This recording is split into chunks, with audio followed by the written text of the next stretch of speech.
Welcome to the How to Be Awesome at Your Job podcast, the show where brilliant professionals share how to sharpen the universal skills required to flourish at work. Enjoy more career fun, wins, meaning, and money with your host, Pete Makaitis.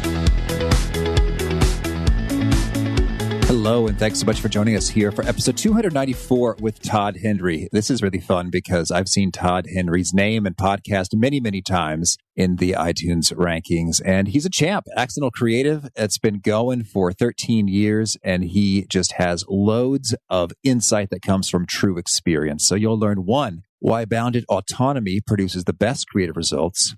2, the right and wrong way to provide feedback on creative output. And 3, how you may be subtly eroding trust. So if you'd like to check out the show notes or the transcript or the links to items that we've referenced, it's over at awesomeatyourjob.com/ep294. Here is Todd's story. Todd Henry teaches leaders and organizations how to establish practices that lead to everyday brilliance. He's the author of 4 books, The Accidental Creative, Die Empty, Louder Than Words, and Herding Tigers, which has been translated into more than a dozen languages. And he speaks and consults across dozens of industries on creativity, leadership, and the passion for work. His book, Die Empty, was named by Amazon.com as one of the best books of 2013. And his latest book, Herding Tigers, is about what creative people need from their leader and how to give it to them. So thanks to Todd for sharing some time with us, and thanks to our sponsors. Check them out. One sponsor to check out is Bamboo HR. I love owning my own business, but I do not love doing government compliancy things. HR is hard, but Bamboo HR is easy. Bamboo HR is a powerful yet flexible all-in-one HR solution for your growing business. Wrangling benefits, onboarding, performance, recruiting, reporting, vacation time, trainings, oh my, can take hours. But with Bamboo HR, it can take mere minutes. Setting up a demo account is ridiculously easy. I didn't have to coordinate calendars to schedule a demo with a sales rep. Nope. I just created a sample account with sample data within 3 minutes of visiting their website, so I could immediately behold its vast capabilities. The software is genuinely beautiful in its breadth and simplicity. No wonder 34,000 companies trust Bamboo HR with their HR needs. So reclaim your time and check out the free demo at bamboohr.com/free demo.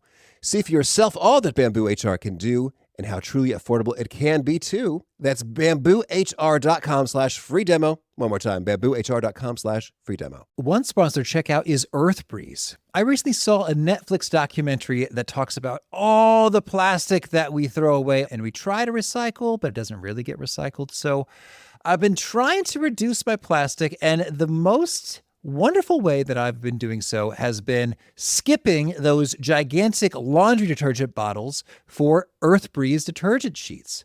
EarthBreeze detergent comes in super convenient cardboard, plastic-free packaging, so it's much more eco-friendly than your normal detergent. And I love how portable and quick and easy they are, and I save a pretty reasonable amount of time skipping having to carefully pour and measure liquid detergent into the machine by just tossing a quick and easy sheet in there. I personally like their scent-free version, so check out EarthBreeze for an easy way to get clean clothes without the plastic waste and get 40% off with your subscription at earthbreeze.com/awesome. That's earthbreeze.com/awesome. Here is Todd. Todd, it's great to have you on the How to Be Awesome at Your Job podcast. It is great to be here, Pete. Thanks so much for having me. Well, I think we're going to have so much fun. I have seen your podcast, The Accidental Creative, again and again and again in the iTunes rankings that I probably check more than I should. So, so here we are talking to the man behind the brand. Well, I'll tell you, it's having been podcasting for a very, very long time. I know how hard it is to build an audience. I know how hard it is to create something that so many people find valuable. And so kudos to you, because you have really climbed the top of a very difficult mountain and have stayed there for a very long time. So that's a testament to the value that you're providing to the audience. That you're shucks. Well, flattery is always a great start, Todd. And that was not planned, by the way. We didn't talk about that in the pre-show. That I was going to do. You're going to compliment me, and then I'm going to. Well, let's go back in time a little bit. Speaking of large audiences, you mentioned that once you were a country singer full time and you had an audience as large as 40,000 people. Okay, I think we're done here. Okay, this has been great. No, yeah. So I actually, as I now call it, it's funny. I call it with my kids. I call it my misguided 20s. Right, this was like 25 years ago now. But yeah, I actually toured as a country musician, singer, and we played like West Coast, Bakersfield, like Buck Owens kind of, really sort of rowdy, honky tonk kind of country music. It was really fun. For a number of years, we got to open for some great bands. And one time we got invited to play at this festival over in, I think it's called St. Clairsville, Ohio. It's called, get ready for this, it's called Jamboree in the Hills, right? And somebody told me there were like 40,000 people there that day. It was really amazing. It was like, seriously, I've never been in a situation before where it was like, people as far as you can see. I speak at events now and do all kinds. I've never seen a crowd like that before. It was literally like I hear the phrase "a sea of people." It was literally a sea of people. Like I couldn't even see the end of the people. So that was really fun. It was a great experience. And then, like so many of those kind of stories, I met a girl and realized that maybe the music business wasn't necessarily going to be a long-term thing, and ended up choosing gainful employment and marrying an amazing woman, which has absolutely been the right course of action. So 25 years later, here I am. And that's it. That's my life story. Oh, that is good. Well, the thing is, with meeting an amazing woman, you have so much more fodder for your country songs. Yeah, that's right. That's true. That's true. Well, see, that's what happened. I got happy, and then I didn't have anything sad to write about anymore, and I had to give up country music. Well, that's unfortunate in a way, but in another way, we're all being enriched by your work. And so maybe you could orient us a little bit to what is Accidental Creative all about? Yeah. So I started Accidental Creative about a decade ago, and the goal of the company is to help people and teams be what I call prolific, brilliant, and healthy all at the same time, right? Doing a lot of work, doing great work, and doing it in a sustainable way, in such a way that they can continue producing high volume of quality work over the course of time. It's really difficult to do because we're all facing the pressure to do more. Resources are scarce. Expectations are only rising. I mean, I've never worked with an organization that had someone say, it's just amazing. Expectations keep going down. No, of course not. Expectations are rising. And so, with that, we all have to adapt and learn how to build practices and rhythms and structures and systems into our life to help us approach the work that we're doing on a daily basis, which, when we're dealing with the creative process, when we're trying to solve very complex problems, is challenging because you can't force creativity into a predictable system. You don't know when that brilliant insight is going to happen. And so the only way that you can systemize around creativity is by having rituals, practices, systems, wells that you draw from. And the thing is, Pete, that you have to build those systems before you need them. Right? If you're going to create on demand, if you want to have a brilliant idea at a moment's notice, you have to begin far upstream from the moment you need that brilliant idea. And the way you do that is by building practices, systems, rhythms into your life. So that's really what we do, is we work with companies to help them do that. Oh, that's good. And we're going to talk about that in sort of group settings with your book, Herding Tigers, and management and collaboration. But while we're talking, I can't resist. Could you give us maybe one or two practices you found for yourself, for clients, for listeners that just rock in terms of a little bit of effort and a whole lot of result? Absolutely. Yeah. Well, one is, it's going to sound like the most basic thing in the world, but it's not what we know. It's what we do that matters. And the practice is implementing a ritual of study into your life. And by study, I don't mean pull out the trigonometry textbook and dust it off. And, that might be fine. Maybe that's what you're curious about. But what I mean is, are you building time into your day to fill your mind with valuable stimuli? Are you exploring your curiosity? Are you, as Stephen Sample from USC called it, are you communing with great minds? Are you allowing other people to fill your well so that when you're in a moment, because creativity really is just connecting things, as Steve Jobs famously quipped, we're connecting dots, sometimes non-intuitive dots that live just outside the periphery of our field of vision. So the more stuff we put into our head and the more we begin to think systemically, the more non-intuitive dots we can connect. And as we do that, we begin to create disproportionate value. But it begins by not just putting things into our mind, but actually taking time to stop and think about, okay, how does what I'm absorbing right now affect or in some way relate to the work that I'm doing? So I might be reading a book about gardening, right? Or particle physics, but I can glean insights from those books and apply them to the work that I'm doing and try to force them together and try to play with what Stephen Johnson calls the adjacent possible, right? Explore and experiment and try to connect dots and play around with ideas. I can do that during that study time in a way that I often can't do in my on-demand role at work because we simply don't have the time or the resources to be able to play around forever. So do you have a ritual of study in your life? It's a huge, huge thing.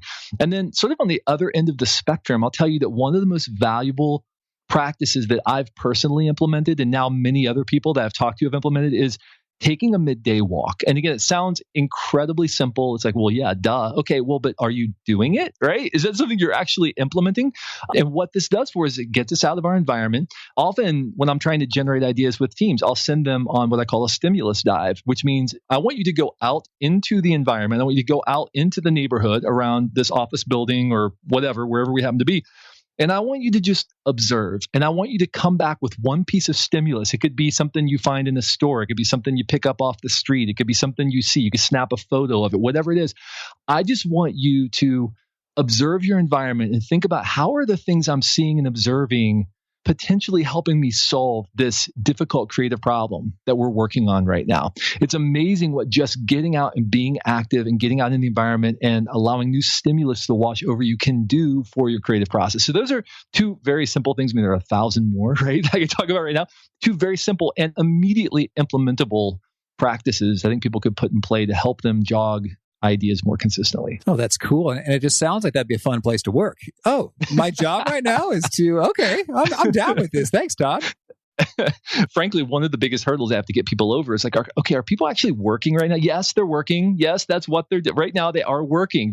As a matter of fact, if you just have them sitting and staring at the problem, that's probably the least effective thing you could have them do right now, right? You very rarely do you solve a problem just by sitting and staring at the problem. You have to go out. You have to look at parallel problems that have been solved in the past. You have to go out and challenge assumptions. You have to go out and look at what's going on in the environment. You have to immerse yourself in different kinds of stimuli. Go do a dumpster dive, right? And see what happens. And it feels very inefficient, but these kinds of things reveal intuitive connections that are just beneath the surface that we often sort of overlook in our mad dash to try to solve the problem. Sounds wise. That sounds wise. And you've collected a number of these practices and mindsets and mechanics and goodies in your book, Herding Tigers. Can you give us the overview on what's this all about? Yeah. So for many years, I led creative teams, and I would always hear this phrase, and you've probably heard it too, Pete, that leading creative people is like herding cats. Yeah.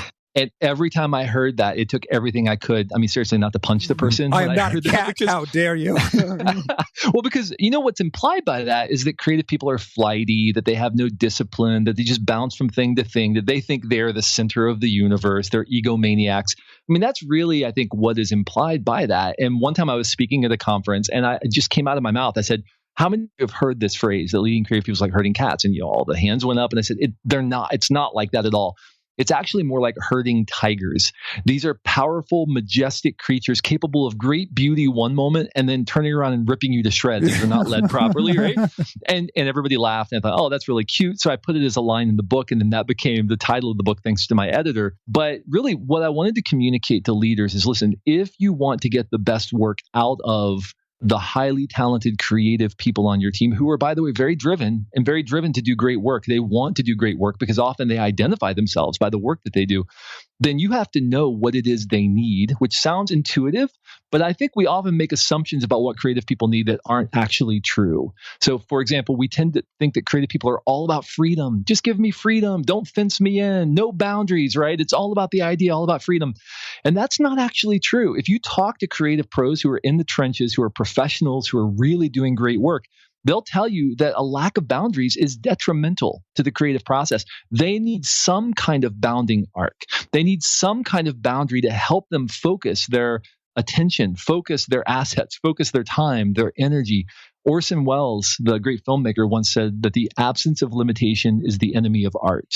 And I think that's a brilliant observation. Without some sort of limitation, some sort of bounding arc, it's difficult for creative people to focus their energy on what really matters. And so the book is really about what is it creative people need from their leadership, and how do we create an environment in which highly talented, driven, creative people can thrive. That really resonates with me as I'm thinking about, so I'm making this course right now, and I've been working with some designers and more. And it's like great creative folk, in my own experience, it's like they eat it up when I give them some guidance in terms of like, you know what, that question mark there that you've put in that logo, to me feels a little bit like looming and scary, like a monster being projected over a flashlight. And I want it to be more calming and sturdy and stable. Like we've got guidance coming for you for this question. And so part of me thinks I'm a little bit crazy when I say these things out loud. It's like, okay, Pete has some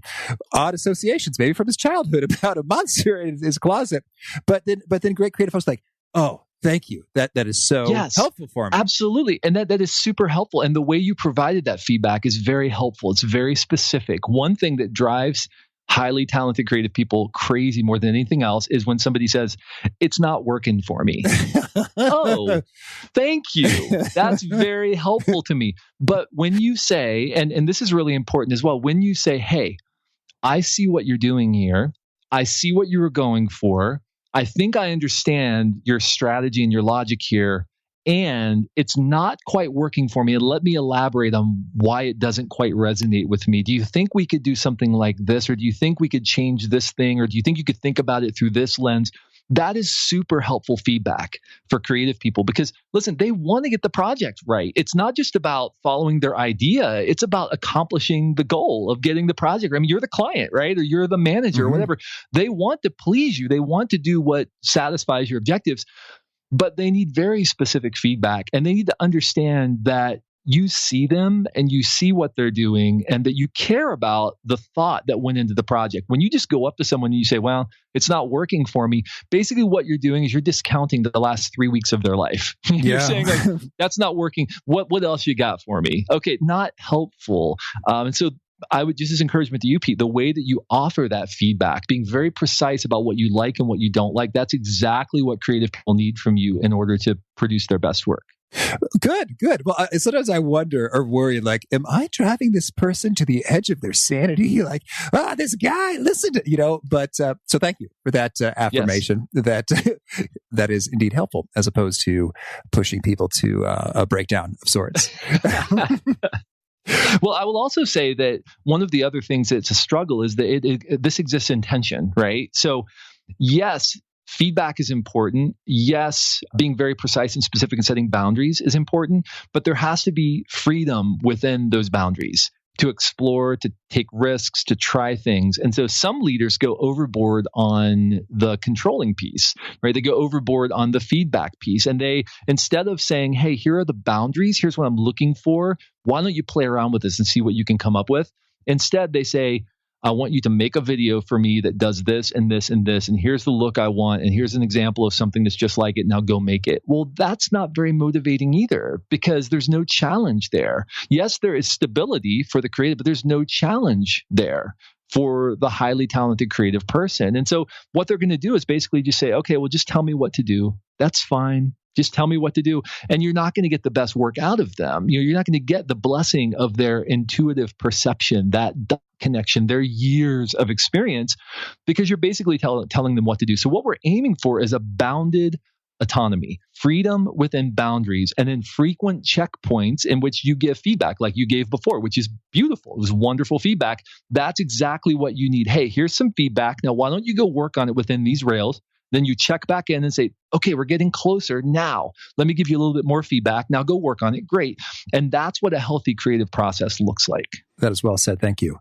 And so if folks are making the leap associated from, they were doing the creative making of stuff and now they're beginning to do some management of folks who are doing that for them or for the team, what are some of the key mental shifts, adjustments that need to go down? Yeah, this is a real struggle.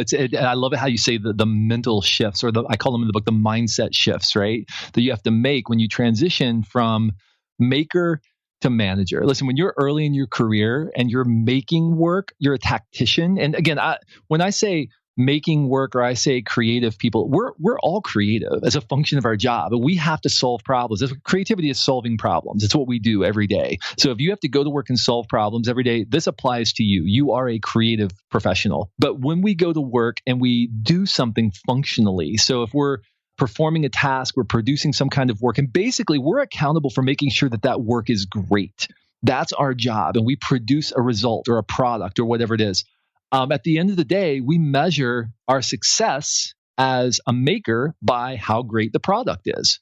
And so I can draw a very direct line between my efforts and the end result. And I can say, I made that. That's how I define myself. And so, for example, in the world of agencies, creative agencies, which is where I spend some of my time, a designer can define themselves as a brilliant designer. They become known for their work. They have a style. They have a thing that they do. Maybe if you're a salesperson, you have a specific way that you approach sales, specific way that you approach relationships, and you become known as the person who does that thing. That's what you're known for. You're the closer. You're the person who can get the result, which is great. But the moment you transition from maker to manager, you have to make a couple of significant shifts in how you think about it, because you are no longer defined by the work you do. You're defined by how you lead other people who are doing that same work, which is a difficult transition for people to make who have defined themselves their entire career as a person who does a thing. Okay, well, if I'm no longer defined as a person who does a thing, who makes a thing, who manages a relationship, whatever that is, if that's no longer me, how do I define myself as a leader? Who am I anymore? I don't even recognize myself, right?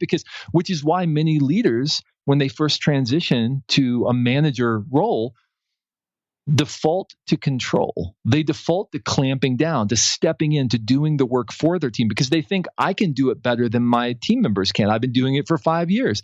I know the job better than they do. So I'm going to step in and make sure that the job is done the way it needs to be done. But there's a problem with that. And the problem is you're not giving those people the chance to grow, to take risks, to develop their skills. And over time, your entire team's sphere of influence and their capacity never grows beyond your direct sphere of involvement.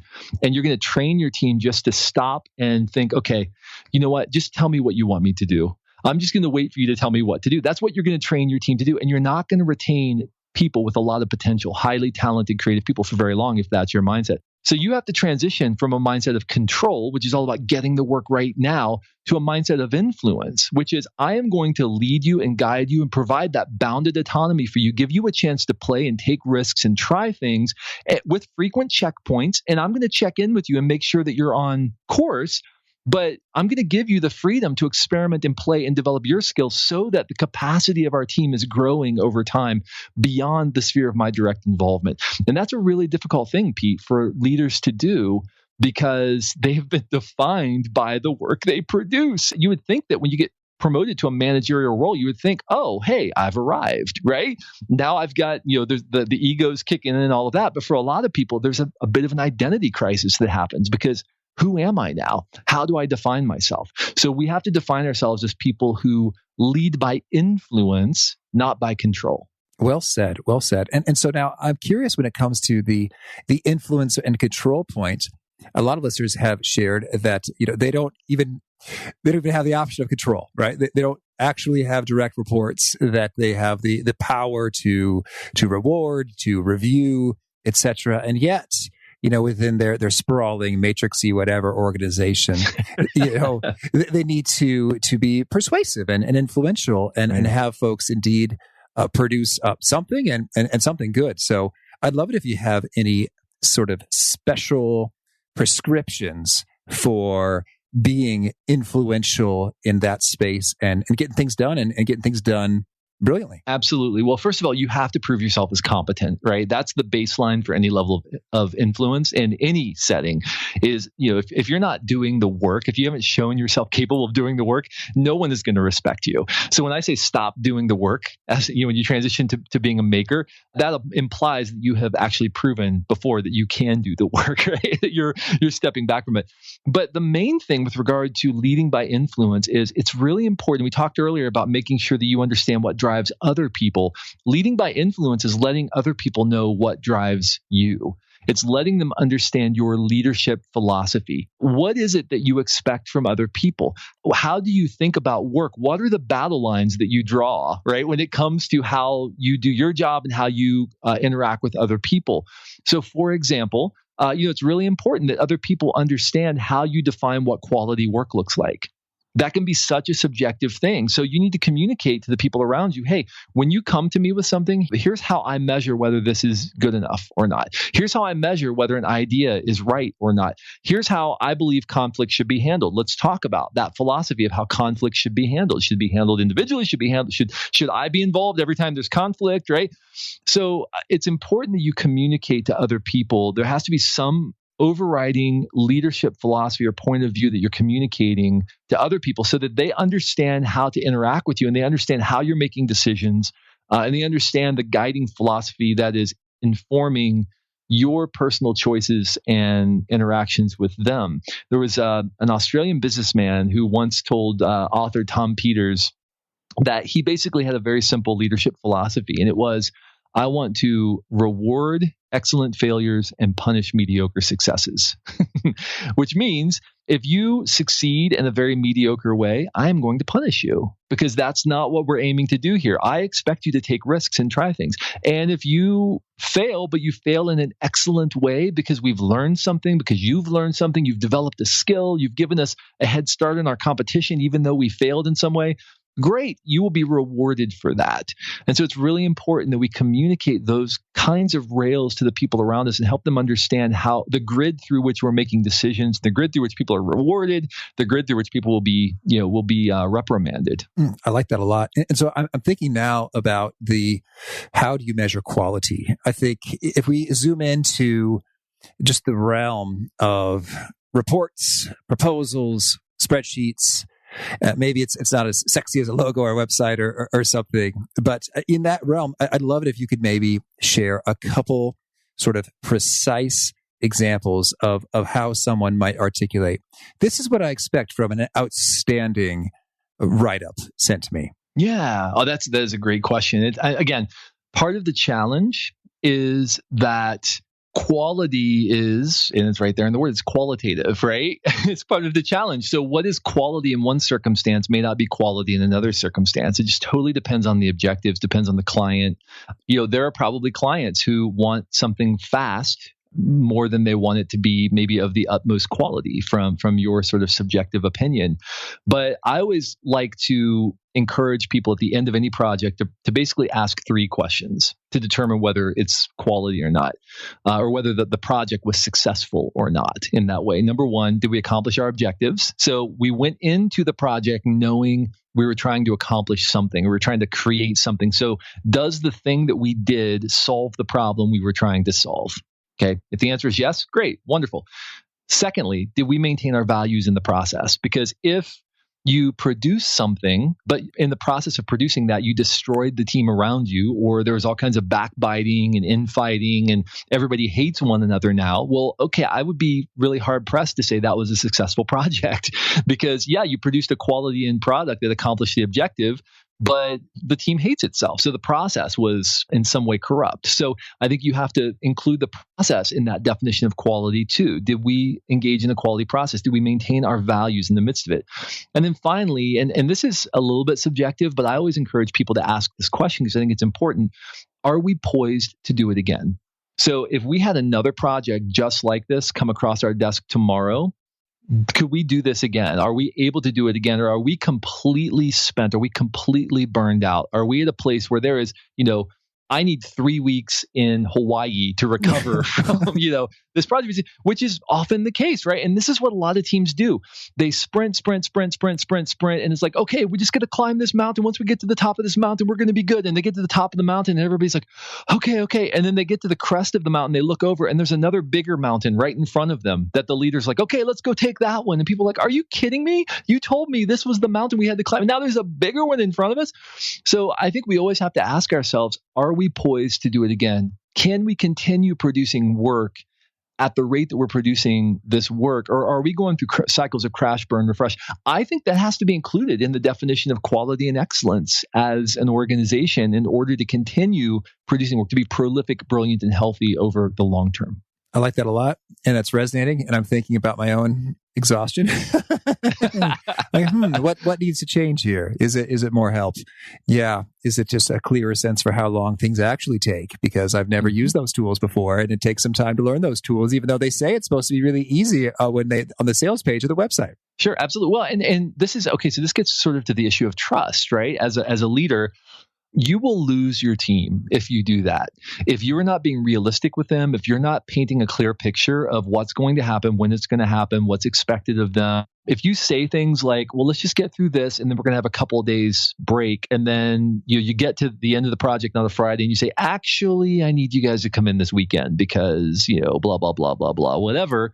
You like Office Space, right? Yeah, I'm going to need you to come in this weekend. Yeah, you're going to lose your team. You are going to, now you won't lose them immediately. They'll show up, they'll do their job begrudgingly, but they're not going to be engaged. And I guarantee you they're going to be looking for other jobs before too long if that happens very frequently. Because most leaders don't blow trust in the big ways. You're not overtly lying to your team. You're not overtly underpaying them. You're not overtly doing things that are causing dissension and all of that. It's the little things that cause us to lose trust. And trust is the currency of creative teams. You cannot function as a creative team without trust, because trust is what enables us to take risks. Trust is what enables us to collaborate even when we disagree with an idea. I trust you enough that I'm willing to go your direction because I trust that you have my best interests in heart. I'm willing to do that. And if we begin to forfeit trust, we forfeit everything as a creative leader. Well, I would love to hear a few little examples of how trust gets eroded that might really strike home and cause people to look themselves in the mirror and go, uh-oh. All right. So I'll give you one very quick story. So I live in Southern Ohio. And a couple of years ago, there was a bear spotted in Southern Ohio, which is an anomaly, by the way. And I'm not sure where you're based, but we don't really have bears around here, So my kids were freaked out. They're like, oh my gosh, there's a bear in Southern Ohio. They're envisioning this bear, climbing up the wall of our house and sneaking into their room and eating them in their sleep, And I'm like, listen. That bear is 100 miles from here. I live in Cincinnati, right? It's okay, the bear is 100 miles east of here. It's out in the woods. That bear has no interest whatsoever in coming into the city. That bear is perfectly happy. It's going to make its way back over to Kentucky where it belongs. It's going to be fine. Everything's good. Don't worry about the bear. You're never going to see that bear in a million years. 2 weeks later, Pete, 2 weeks later, I pull out of my driveway. I turn right. I go down to the bottom of the hill, and there's a news crew camped out at the bottom of the hill, right down the block from our house. And so I roll down my window and I say, hey, what's going on? They say, you're not going to believe this. About a half hour ago, 2 joggers saw the bear run into the creek across the street, a block from my house, Pete. The bear was in my neighborhood. The bear was literally in my backyard. The bear that I had promised my kids, it's 100 miles away, there's no way you're ever going to see that bear, was in my neighborhood. Over the course of the next 2 weeks, that bear was seen basically in every place we go. Restaurants, it was in the trash at some of the restaurants we eat at. It was seen in the trash of some of our neighbors, was running around the neighborhood. People saw it running in the moonlight all around our house.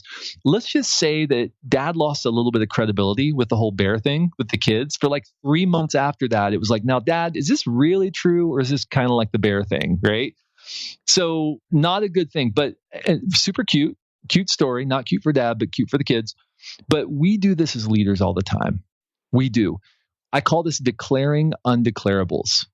We say something because we think, this is most likely going to happen, so I can declare this as an undeclarable. Hey, if you work this Saturday, I'm going to give you next Friday off. Well, actually, something came up. I didn't have anything to do with it, but somebody up above me said that we need to work on this thing, so I'm going to need you here on Friday, right?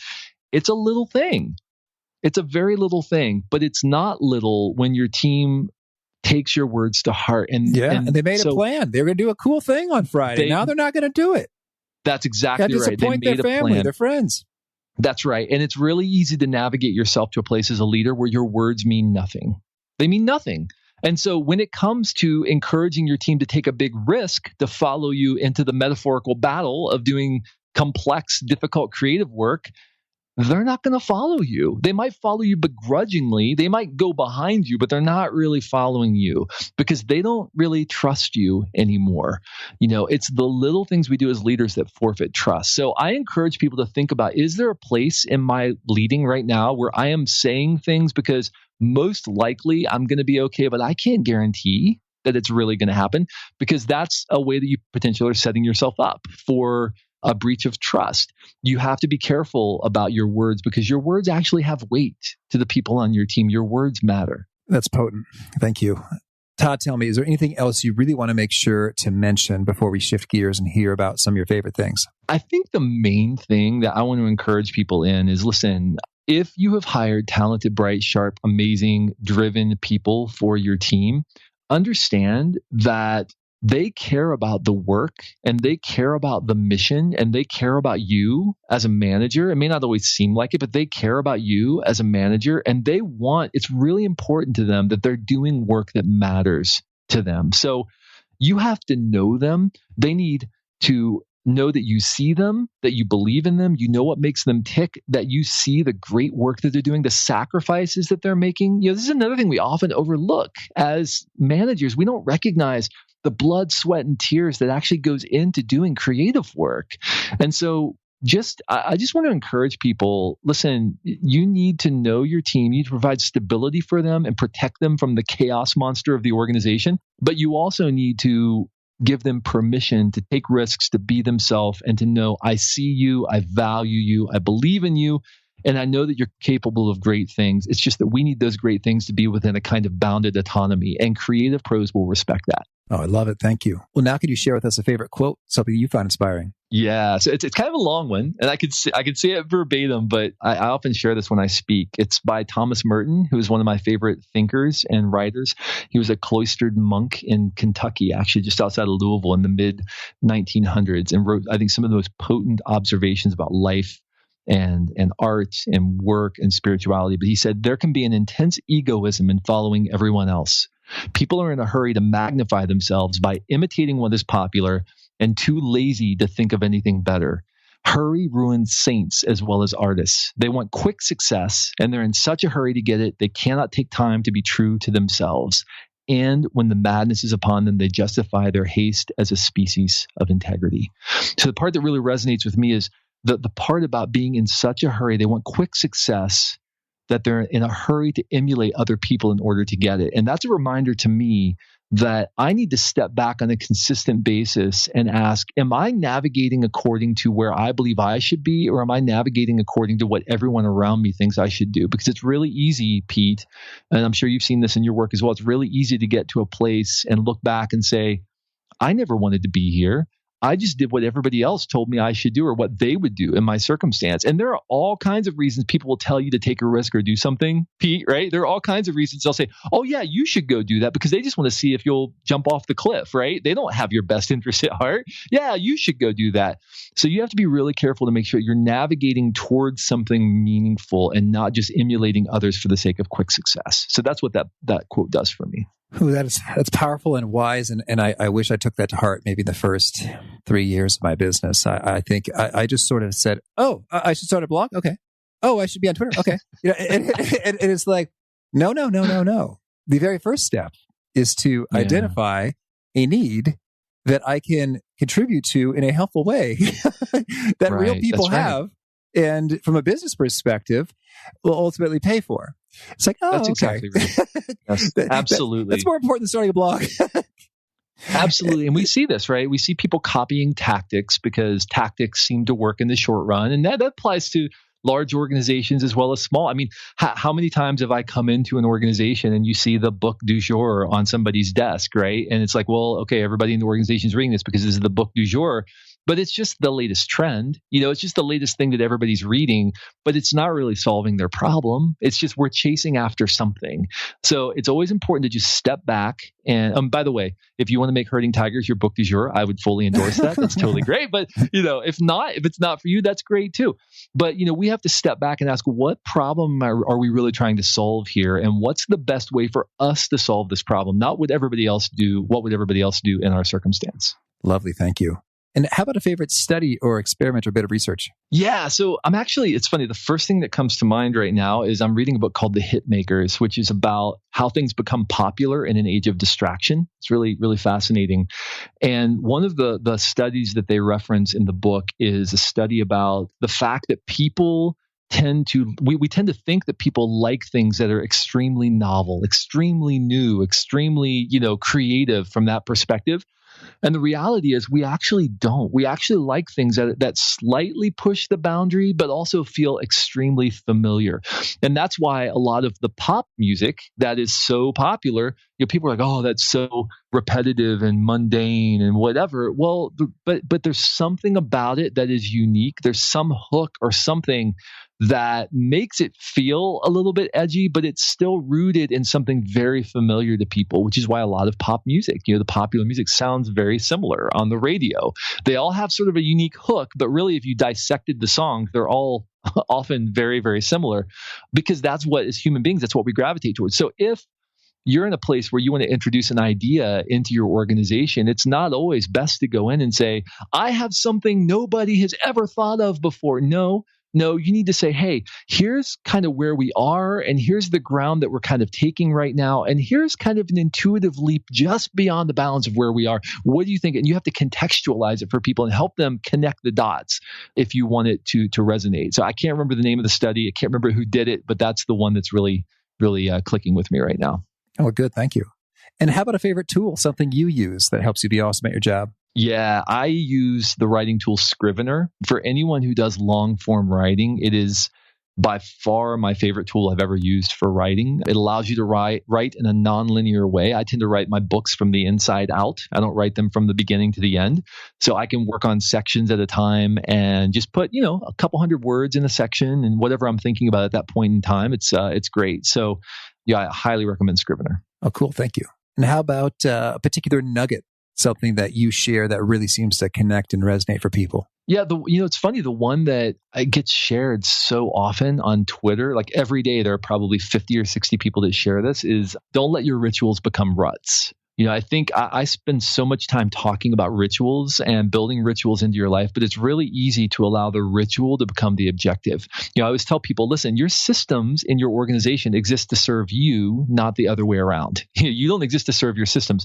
People think systems are set it and forget it. They think rituals are set it and forget it. Well, we have a recurring meeting every Monday. That's what we do. Really? How long has it been since that meeting's felt extremely productive for your team? So I would just encourage people to look at all the rituals, the systems, the methods, the things that are going on in your life and consider, have any of these rituals become ruts for me? And do I need to shake them up and do something different to jog my creative self? I like that. Thank you. And if folks want to learn more or get in touch, Todd, where would you point them? The best way to find me is at toddhenry.com. That's my personal site. And from there, you can get to Accidental Creative, the Accidental Creative podcast, which we've been doing for 13 years now, twice a week. So you can check that out at toddhenry.com as well, and also find all my books. Lovely. And do you have a final challenge or call to action for folks seeking to be awesome at their jobs? I do. Listen, friends, because I am in the same boat that you are. I care very deeply about my work, as I know that you do. I care very deeply about the people I work with, as I know that you do. It's important to recognize that that project you're working on is going to be forgotten in 50 years. That company that you're building right now, nobody's going to remember that in 50 or 75 or 100 years. That amazing campaign you did that won all of those awards, nobody's going to care about that in 50 years. Not to depress anyone, but that's the reality. The truth is, the way that you influence the people around you, the way that you lead other people, the way that you impact their life for the better is going to continue to resonate down through generation after generation after generation. The way that you build into people is going to echo for generations to come. That is your legacy. That is your body of work. That's the only thing that's going to last from how you spend your days right now. So my encouragement to anyone out there who has any form of leadership responsibility, which is all of us because we lead ourselves and lead other people, lead the people around us. But if you have influence over people, I encourage you to commit to being a leader who makes echoes, because that is your legacy. Awesome. Todd, this has been so much fun. Thank you for sharing this. I wish you tons of luck with Accidental Creative and Herding Tigers and all the cool stuff you're doing.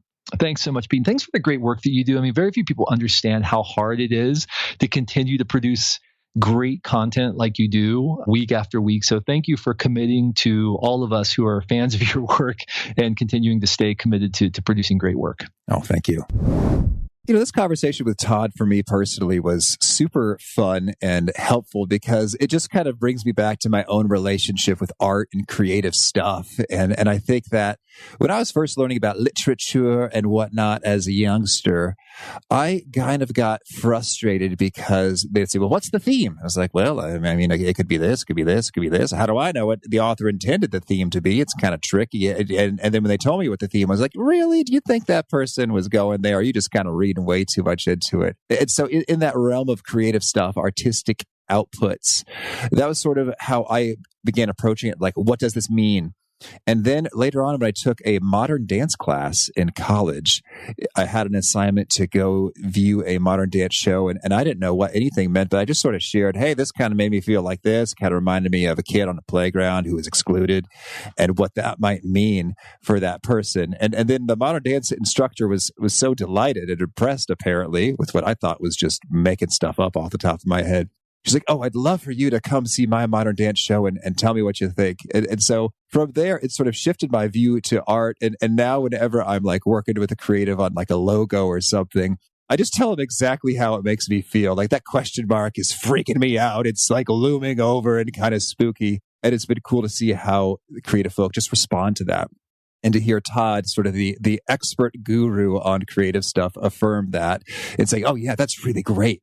Like creative folk can eat into that and dig in and make some things happen. So really cool to feel edified. And I'm just going to let my weird feelings just be expressed unreservedly when interacting with creative folk. And I'd like to hear maybe a fun tale or two from you, the listener, in terms of if you're trying that, doing that, what unfolds for you and how does that response get you to better output. So that's that story.